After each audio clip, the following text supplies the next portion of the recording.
Hello everybody, it's Malcolm here with Alpha Athlete Training and Coaching. I've got a video demonstration for you guys of a basic exercise, a kettlebell deadlift. Okay, this can be done with some other implements. I'm going to demonstrate with a dumbbell and then also with a gallon jug of water. Okay, the water is a little bit different because you don't have a handle to grab onto, so it's a little bit different in terms of mechanics, but that's okay. And the reason I'm including the gallon jug of water is for those of you who are training from home and don't have access to a kettlebell or a dumbbell. Another good option would just be a simple, like a Home Depot bucket that you fill up with water. Or you could put it, instead of water, putting dirt or gravel in it. That'd probably be a better option so you're not spilling water on your floor while you're doing this.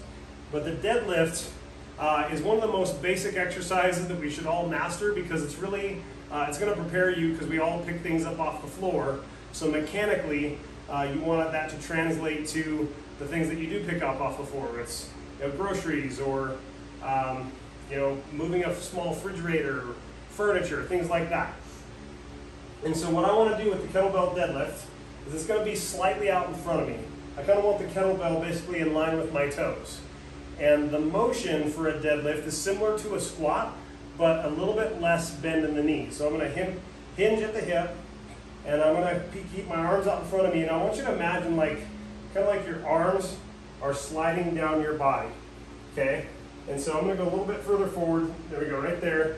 And then right here. So basically, my hands should be directly below my shoulders.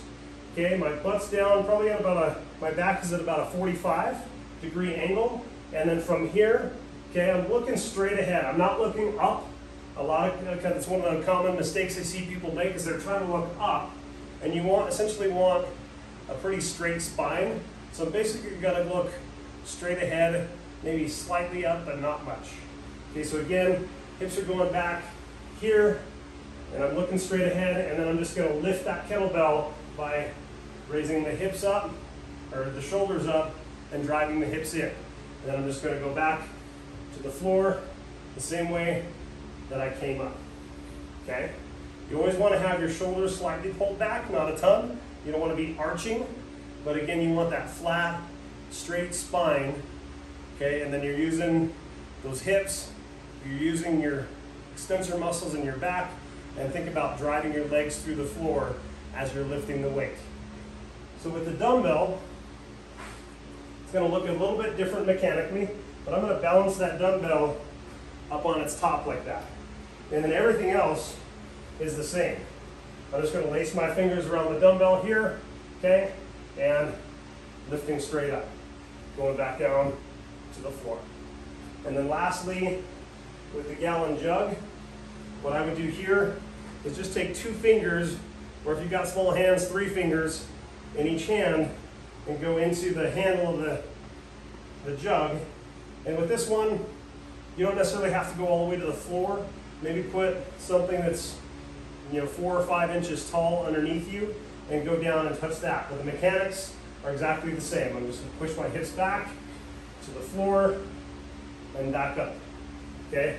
Again, 45-degree angle at the back, roughly 45-degree angle here, and then coming back up. So guys, I hope that helps. If you have any questions, post them in the comments below.